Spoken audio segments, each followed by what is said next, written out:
What's happening? MC Marcus Chapman here, ready to break down show number 10 in the MC 25. Yes, we have reached the top 10, and this particular show at number 10 is called But Can You Do It Every Day? It was done on a Thursday night, August 19th, 1999, on the 6 to 10 show on WGCI in Chicago. So here's the backstory. All right, throughout 1999, I had really been at reaching my peak as an on-air talent, or I was into what I consider the peak era of my career. I mean, I was kicking ass on the air. I had a great personal life. It was the best year of my life. Everything was going great. But as I mentioned in a previous show's video for the MC25, I knew that, and I had been reminded by Sam Silk that when you're on weekends, which is what I was doing on WGCI, doing weekends and fill-ins, I had the two hottest weekend shows with the Friday night mix show, Operation Get Down, and the Saturday night 6 to 10 show with Dr. Love. I mean, those were great shows. I mean, I was hosting the hottest party in the city every weekend, every Saturday night. I had eventually started getting paid for Friday night as well from a different club. Everything was going great, but in the radio industry, working weekends only goes so far. We used to have a phrase, you're not big time unless you're full time. So part time radio is cool, but that's not where the real money is. That's not where the real status is. And unless you're just trying to go on the radio for a hobby or something, or like a side hustle or something extra, you want to be on every day. And that was my goal. I mean, it was a career choice. Radio was not a dream for me. It was a career choice. And I always envisioned myself being as big as I possibly could be, which you had to be on every day to do that. So at this point in summer 99 in August, I was already up for the 6 to 10 night job at WTLC in Indianapolis. I was being considered for that. And I felt confident in my ability to handle that job and to be able to do it, all the experience I had up to this point, which was about 7 years. But it's one thing to believe you're capable of doing something. It's a whole nother level when you prove it. And the reason why this show at number 10 is one of the most significant shows I ever did, and the reason why it's in the top 10 of the MC25 is because this is the night that I proved it. And how did I do that? Well, it was the thing. Normally, when I was on with Dr. Love, like if the Bad Boys, Mike Love and the Deals were doing 6 to 10 Monday through Friday, whenever they took off, Dr. Love and I would host. We were the hit squad. We would host the show and guest star for them. And so we had done that several times throughout that year. It wasn't anything new. And so the Bad Boys had like a little vacation.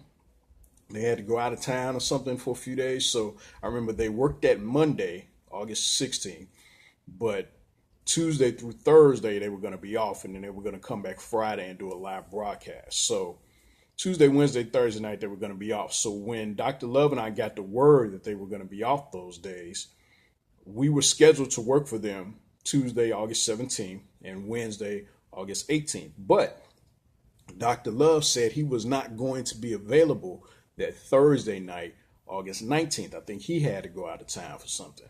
So as a result, I was going to be hosting this show by myself. And that's significant because when I was in high school, I listened to the weeknight 6 to 10 show. The host was Jammin' Dave Michaels. In 1995, when I got to the station, Rick Party was the one who was hosting the 6 to 10 show, and I hung out. He invited me to hang out on his show, so that's when I got the chance to kind of see how everything worked. And so I gone from listening to it to hanging out to guest starring on it, and now I was going to be hosting the show for one night by myself. And the thing is, like I said, me and Dr. Love had always done the show together when the Bad Boys took off. And I had worked in prime time on the station by myself, but only in overnights. And whenever me and him worked in prime time, it was always two of us. So this was going to be the first time that I ever hosted a show in Chicago in prime time during the week by myself. Okay, because I'd been on in prime time by myself on the weekend before. Not a lot, but I had done that. But this was the first time I was going to be heard in prime time during the week on GCI by myself. So I knew soon as, I got the word that I was going to be doing that and Doc was going to be off, I knew it was one of the most significant shows in my career. And because I was up for that job in Indianapolis, it was a chance for me to prove that I could be on every day, that I could hold down a weekday show consistently instead of just being on the weekends. So I went into it with the frame of mind, hey, I'm gonna kick ass. This is a significant show, and I gotta make my mark and prove to everybody that I can be heard during the week by myself. So when the show kicked off, I kicked it off by playing my drop from Lisa Left Eye Lopez of TLC, RIP to her, and went into the Bad Boys intro. I played my little Eartha Kitt Marcus Darling, and went into the Bad Boys intro. Because see, the thing is, whenever me and Dr. Love guest starred for them, I never played any of my own personal stuff that was just me, because it wasn't just me. It was the two of us working. So since I was by myself this night, I pulled out all my little tricks that I had that I could use on the weekend on the show that I hosted by myself. So I put out my Eartha Kitt Marcus Darling, the pieces of my after set intro that I had used.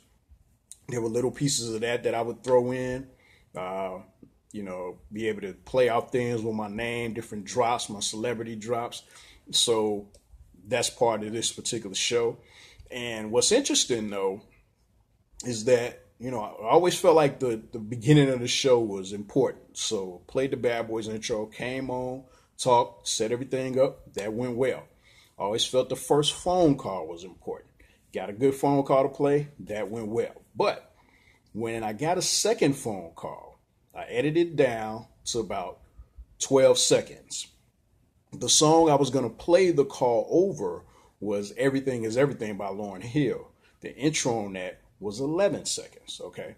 So the thing is, all I had to do was play the call first, start the call for about a second, then hit the song, and then it was going to time out and the lyrics were going to come in. But I made a mistake and did it the other way around. I played the song, I hit the song first, then hit the call. So I ended up having to rush the call off the air, and so that it wouldn't clash with the lyrics. And I remember when that happened, I took my headphones and I slammed them down on the board, like damn, like I was like, okay, I can't blow this. And I remember the Bad Boys were gone, even though I was hosting the show by myself. They had an assistant. He was in high school at the time, a cat named LJ, L Genius, who's going on to be a DJ and a young historian himself. He was in the studio with me, pulling the carts and taking the requests and all that. And I remember him asking what was wrong. And I told him what happened. He was like, oh, it didn't sound bad. And he was right. It didn't sound bad, but it didn't sound good either. And I knew that not bad was not going to be good enough for me to really conquer this show and for it to be a strong show. So what I did is I sat back and I took a deep breath, and I remember thinking to myself, okay, I can't blow this. I just need to take it step by step, break by break, like I would normally do on a show. I can't do the whole 4 hours all at once. Okay, so I just got my composure and then took the next step, did the next segue to the next song. I think I got a call back from Ramonski Love. He was out on location somewhere and kept it rolling. And from that point on, the show, went well. And I actually got better as the night went on. I did everything that I was supposed to do. Whenever you guest star for somebody else, you had to do their features. So I had to keep all the Bad Boy stuff that they normally did a little 20-second workout, did the toss it up, had people call and toss it up, did the Chicago Home Jam, which at the time I didn't know it, but it was a rapper named Juice, Juice. He spelled it out, and it was a song by him. And later on, we found out that he was the only rapper who Eminem could never beat in a battle. There was actually a recording of Eminem saying that he couldn't beat Juice in a battle, but I didn't know who he was at the time. And we also did the birthday bash. Since LJ was in there with me, he did the birthday bash just like Mike Love and the Diz did it. Me and him did it. It was kind of funny because you would never imagine me doing the birthday bash, but we did it. Me and Dr. Love did it when we went there. So LJ helped out on that and did the 99 countdown. I had college students call in to represent because it was the funny thing. This was August 19th, 1999. I had gone away to college on August 19th of 1990. So I knew that a lot of college students were heading back to school and it was going to be their last chance to kind of represent and do their thing on the radio before they went away to school, especially if they were out of state or out of the city. Because even if you went to school in state, if you weren't close to Chicago, like Eastern Illinois or Southern and all those schools, you wasn't going to be able to do nothing. And so I had them call in for the 99. I got to play Jodeci Fiendin', which meant I got to play my KC from Jodeci Drive, saying I had all the ladies out there fiending, which is like my favorite celebrity drop or artist drop that I ever had in my whole career. And it was a good night. And when it was all said and done, I remember feeling very triumphant, that I had conquered the mighty 6 to 10 show on WGCI that I had just been hanging out on 4 years prior to that. Matter of fact, this is the cassette tape, the original master cassette of the show. And it's got, for Bad Boys, August 19th, 1999. You see that right there. On the flip side is actually the next night, Operation Get Down, the Friday Night Mix Show. And I almost picked this for the MC25 at show number 25, but I went with MC Takes Over Friday Nights. On the August 20th, it's called Friday Night Fire on YouTube. But yeah, so this is the August 19th. And on the card for the show, you see that I actually wrote a milestone show. Like I wrote that back in 99 when I put it together, a milestone show. So I knew, like I said, this was significant. And it gave me the confidence, and I knew that I was now ready to be on the radio every day. Like I said, it's one thing to believe it, it's another thing to prove it. I proved it this night. So this was a Thursday. And matter of fact, because Doc and I had been on those 2 nights prior, I had some good momentum. So this show went good. The next night went good. And then we were on, he came back that Saturday. So we did Saturday, August 21st. I almost picked that for the MC 25. That was considered. So I had like 5 nights in a row where I was on the air. And that was the first time I had ever had that. So this was like really the centerpiece of what I would consider the most exciting week I ever had at radio. Having those 5 nights in a row on GCI, that was huge in it. And it gave me the confidence knowing that I was capable of being on every day. So I had my audition for WTLC the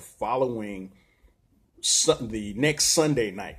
So it was 10 days later, on August 29th. I was in Indianapolis at WTLC auditioning.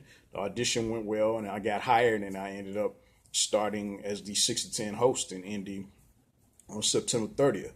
So a little more than a month after this show. But this particular show comes in at number 10, kicks off the top 10 in the MC25. But can you do it every day? That was the question, and I answered it. The answer was yes. This was Thursday night, 6 to 10, August 19th, 1999, the number 10 show in the MC25. Coming up next at number 9 is another very significant show that I did the year before that. And I'll let you know why coming up in the next video. But right now, number 10, but can you do it every day? August 19th, 1999, WGCI 6 to 10 on the 3rd.